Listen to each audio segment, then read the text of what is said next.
আব্দুল্লাহ বিন মুবারক গো শুনে নাও, এই মরা উটের আল্লাহর বান্দারা চামড়া ছিলে কিছু গোশত নিয়ে আসলাম, তার কারণ আজকে এক নয় দুই নয় তিনটা দিন আমি আমার সন্তানের মুখে কোনো খাবার দিতে পারি না।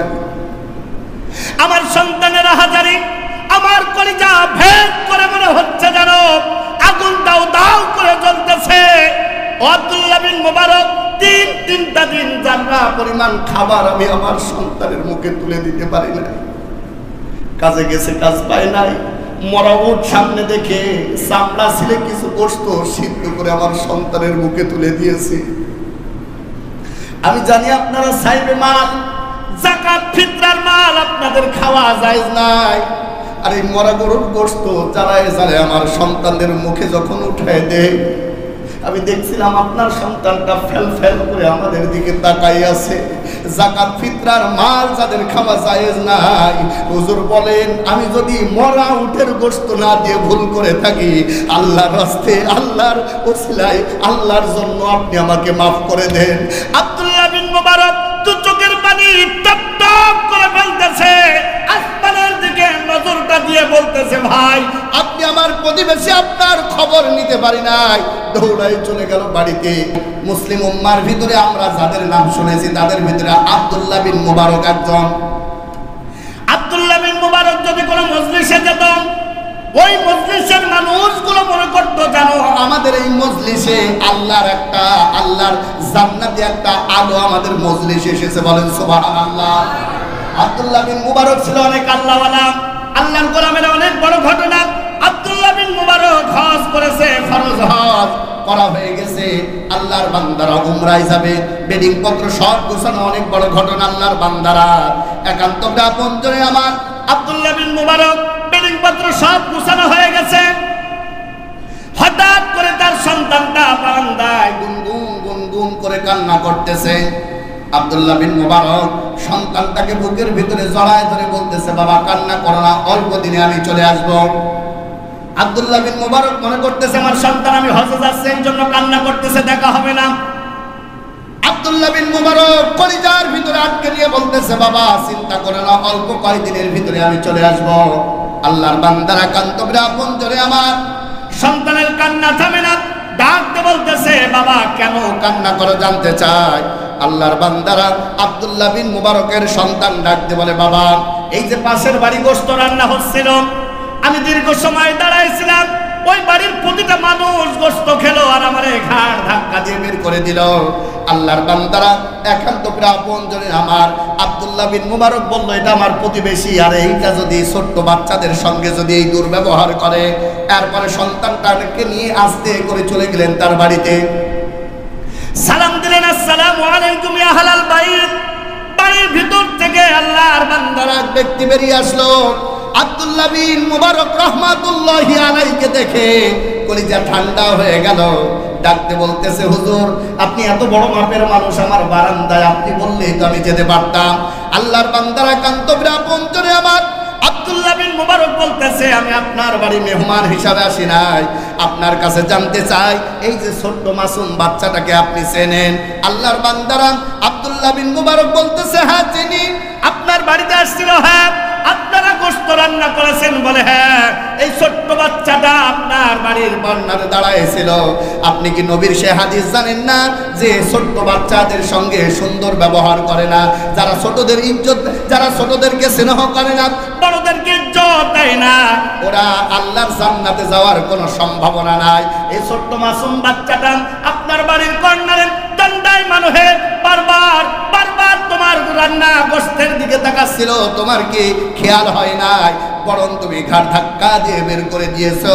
আল্লাহর বান্দার এই কথা বলার সঙ্গে সঙ্গে বাড়ির ওই মানুষটা দু চোখ দিয়ে টপ টপ করে পানি পড়তেছে, ডাকতে বলতেছে, আব্দুল্লাহ বিন মুবারক রহমাতুল্লাহি আলাইহি, আমি জানি এইটা এই পাড়ার কিংবা এই মহল্লার সাধারণ বাড়ির কোনো ছেলে না, এইটা হলো আপনার নিজের সন্তান, এটাও আমি জানি। আব্দুল্লাহ বিন মুবারক বলতেছে, আমার সন্তান জানার পরও ঘাড়ে ধাক্কা দিয়ে বের করে দিলে। আল্লাহর বান্দারা বাড়ির মালিকটা ডাকতে বলে, ও আব্দুল্লাহ বিন মুবারক শুনে নাও, আমার বাড়িতে 3 থেকে 4টা সদস্য আর আমি হলাম 5টা। আজকে আমার বাড়িতে 1 নয় 2 নয় 3টা দিন কোনো চুলায় আগুন জ্বলে না। তেমন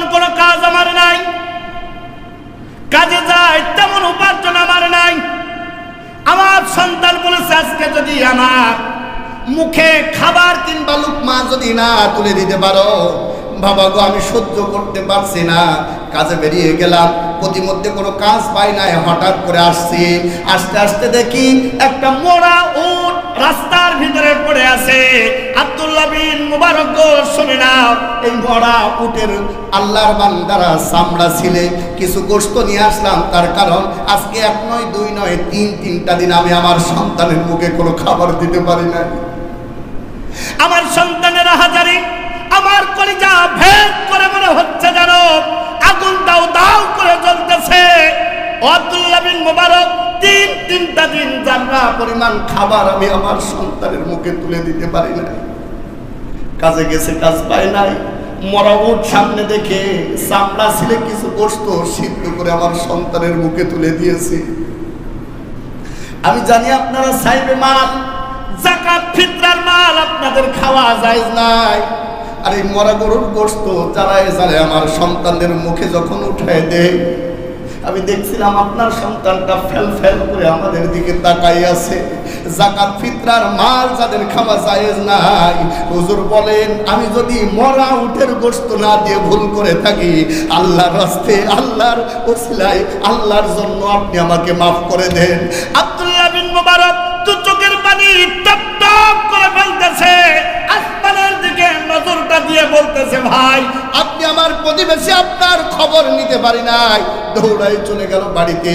হজের জন্য যে খাবার, হজে যাওয়ার জন্য যে টাকা পয়সাগুলো গোছাইছিলেন, বাড়িতে আসলেন, ওই বাড়ির মালিকের হাতে গোছাই দিলেন। বললেন, ভাই আপনি আমার প্রতিবেশী, 3 দিন আপনি খাবার পান নাই। এটা আমার আগেই খবর নেওয়ার দরকার ছিল, কিন্তু পারি নাই। কিয়ামতের ময়দানে আল্লাহ যদি আমাকে জিজ্ঞাসা করে, উত্তর দেওয়ার ক্ষমতা নাই। আল্লাহর রাস্তে এই টাকাগুলো আপনাকে এমনি দিয়ে দিলাম, হজে যাওয়ার আমার দরকার নাই। আল্লাহর রাস্তে আপনি আমাকে মাফ করে দেবেন, বলেন সুবহানাল্লাহ। আল্লাহর বান্দা আব্দুল্লাহ বিন মুবারক চলে গেল। এরপরে হজ থেকে তার বন্ধুরা ফিরে আসলো। হজ থেকে তার বন্ধুরা ফিরে আসার পর আল্লাহর বান্দারা ডাক দিয়ে বলতেছো, ও মুবারক তোমাকে তো হঠাৎ দেখলাম, তারপরে আর খুঁজে পেলাম না, কোথায় ছিলে তুমি? আব্দুল্লাহ বিন মুবারক ডাক দিয়ে বলে, এই বছর আমি আর হজ করতে যাই নাই। হজের এই টাকাগুলো আমার প্রতিবেশী ছিল, ওদের হাতে দান করে দিয়েছি, তার কারণ ওরা খুব বেশি অভাবী ছিল। আল্লাহর বান্দারা হঠাৎ করে ওর একজন বন্ধু ডাক দিয়ে বলতেছে, না আমি যখন সাফা মারওয়া সাই করছিলাম, তওয়াফ করছিলাম, আমি দেখলাম তুমি আমার সামনে আস্তে আস্তে করে হেঁটে যাও, বারবার ডাকছিলাম, উত্তর দাও নাই। শয়তানকে যখন কঙ্কর নিক্ষেপ করি, আমি দেখলাম অতি দ্রুত অনেক জলস্ত ভাবে শয়তানকে তুমি পাথর নিক্ষেপ করতেছো। তুমি বলে এই যুগের আল্লাহওয়ালা একজন মানুষ, তুমি কিভাবে মিথ্যা বলো? আল্লাহর বান্দারা এই কথা শোনার পরে, অপবাদ শোনার পর আব্দুল্লাহ বিন মুবারক খুব বেশি কষ্ট পেয়ে গেলেন। আমি হলাম একজন আলেম, আমি মিথ্যা বলবো, এটা কেমনে হয়? ঘুমাই গেলেন কান্না করতে করতে। আমার ভাইরা, হঠাৎ করে ইলহামের মাধ্যমে বোঝাচ্ছে, যারা নবী তারা পাই ওহী, আর যারা আল্লাহওয়ালা এরা পাই ইলহাম। ইলহামের মাধ্যমে জানাচ্ছে, আব্দুল্লাহ বিন মুবারক রে, চিন্তা করো না, তোমার বন্ধু মিথ্যা কথা বলেই নাই। তোমার প্রতিবেশীর যে হক তুমি আদায় করেছো, এটা আমার আল্লাহর কাছে এত বেশি পছন্দ হয়ে গেছে। এইবার তুমি হজে যাও নাই, তোমার শরীরের ভিতরে তোমার চেহারা আমার আল্লাহ একজন ফেরেশতার ভিতরে ঢোকায় দিয়ে হজের সব কাজ শেষ করেছে। তোমার এই দানটাকে আমার আল্লাহ এত বেশি পছন্দ করে নিয়েছে। এইবার হজে আরাফাতের ময়দানে যত হাজি ছিল, তোমার এই দানের বদৌলতে আমার আল্লাহ আরাফাতের দিবসের সব হাজির গুনাহ আমার আল্লাহ মাফ করে দিয়েছে। সুবহানাল্লাহ। আল্লাহর বান্দারা, আল্লাহ নিজে ইলহামের মাধ্যমে বলছেন, তুমি কঙ্কর নিক্ষেপ করো নাই, কিন্তু ফেরেশতার মাধ্যমে তোমার চেহারা ঢোকায় আমি কঙ্কর থেকে শুরু করে হজের যত কাজ ছিল সব সম্পন্ন করে দিয়েছি। ঘটনা বলা আমার উদ্দেশ্য না। আমার ভাইয়েরা, আপনাদের এই সান্দাতে এমন অনেক মানুষ আছে আছে আমরা প্রতিদিন গোশত খাই, প্রতিদিন ইফতারি কত রকম করি, কিন্তু এমনও অনেক গরিব মানুষ আছে যাদের ইফতারি জোটে না, শুধু মুড়ি চানাচুর আর অল্প কিছু দিয়ে ইফতারি করে। এমন অনেক মানুষ আছে যাদের সাহারিতে ভালো খাবার জোটে না। আল্লাহর বান্দারা, আমাদের দায়িত্ব হলো এই মানুষগুলোকে খুঁজে খুঁজে বের করে এদের পাশে দাঁড়ানো। যদি দাঁড়াতে পারেন আল্লাহর ভয়ে, আল্লাহর কসম করে বলি, এই তার নাম হলো তাকওয়া। আর এই জন্যই আমার আল্লাহ রোজা দান করেছেন, কথা ঠিক কিনা?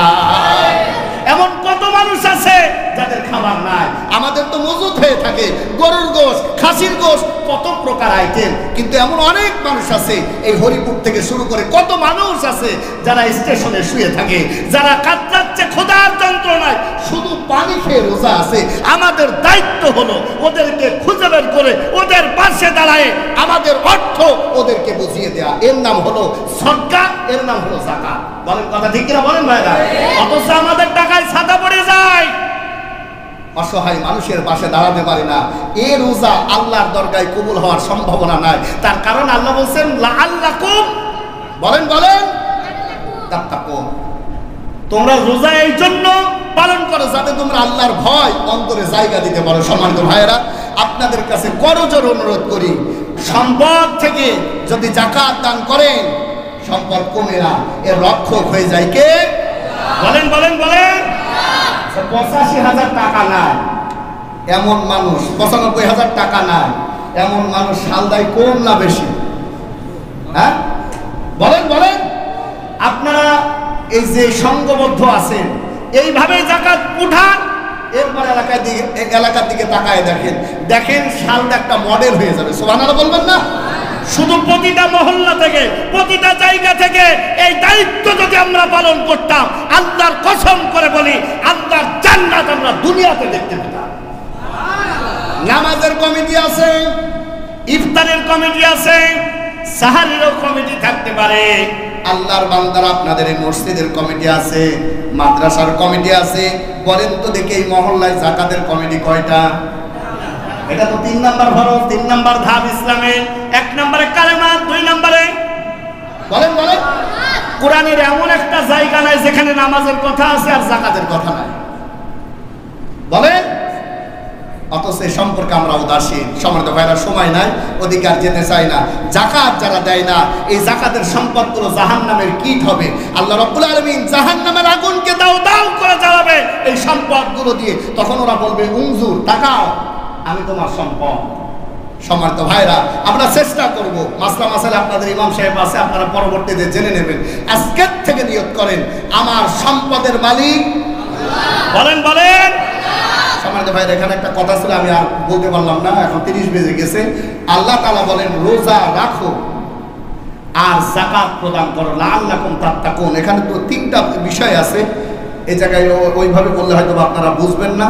তবে যারা যাকাত দেয় না, ওদের শরীরের ভিতরে আল্লাহ তাআলা 5 ধরনের রোগ ঢুকায় দেয়। কয় ধরনের? একটু আসতে বলেন, এটা বলে শেষ করি। 1 নম্বরে আল্লাহ তার হায়াত কমায় দেয়। কি করে? বলেন বলেন। 2 নম্বরে বডির ভিতরে আল্লাহ 5 ধরনের ক্যান্সার দান করেন, যে কোনো ভাবে, যে কোনো উপায়ে, হয় দুনিয়ায় না এর যন্ত্রণা আখিরাতে পাবে। 3 নম্বরে আল্লাহ তাআলা শারীরিক ক্ষমতা কমায় দেয়, বুড়ো না হতেই ডায়াবেটিস হয়। একথা বলছেন না কেন? এখন বলবেন যাদের ডায়াবেটিস আছে ওরা তো যাকাত দেয়, তাহলে হয় না কেন? এর বিভিন্ন দিক আছে, এক একটা বিষয়ের ভিতরে 12-13টা শাখা প্রশাখা আছে। সম্মানিত ভাইয়েরা, আমি শুধু বলতে চাচ্ছি এটাই, শারীরিক দুর্বলতা আমাদের কম না বেশি? আচ্ছা বলেন তো, যাকাত কম না বেশি? হ্যাঁ বলেন বলেন। এই জন্য এই অবস্থা। আচ্ছা বলেন তো, আমাদের রোগ কম না বেশি? হ্যাঁ। ডাক্তারকে লক্ষ লক্ষ টাকা দেয়, কিন্তু মালের যাকাতের হিসাব দেয় না। যাকাত যারা প্রদান করে আল্লাহ তাদের শারীরিক সুস্থতা দান করে দেন। সুবহানাল্লাহ বলবেন না? মনের ভিতরে প্রশান্তি দান করে দেন। সম্মানিত ভাইরা, আসুন আজকের থেকে নিয়ত করব, আমরা যাকাত আদায় করব ইনশাআল্লাহ। সাউন্ড একটু কম না? বলেন ইনশাআল্লাহ। ইনশাআল্লাহ। সময় থাকলে এর বিস্তারিত অনেক কথা ছিল, আজকে এ পর্যন্ত। একটু সময় বেশি নিয়ে ফেলে। আমার ভাই বলছে যে 25-এ ছেড়ে দেবেন, 35 হয়ে গেছে। আসলে অনেকদিন পরে এক জায়গায় তো আর একটা বিষয়ের উপর কথা বলতে গেলে আগা মাথা একটু না বললে হয় না। আসুন, এখানে অনেক বিস্তারিত। যাকাত 8টা খাতে দিতে পারবেন, অন্য খাতে দেওয়ার কোনো সুযোগ নাই। কয়টা খাতে? যাকাত দিতে পারবেন 12টা, 8টা খাতে, আর 12টা খাতে দেওয়া যাবে না। এ বিষয় সম্পর্কে আপনারা পরবর্তীতে শুনে নেবেন।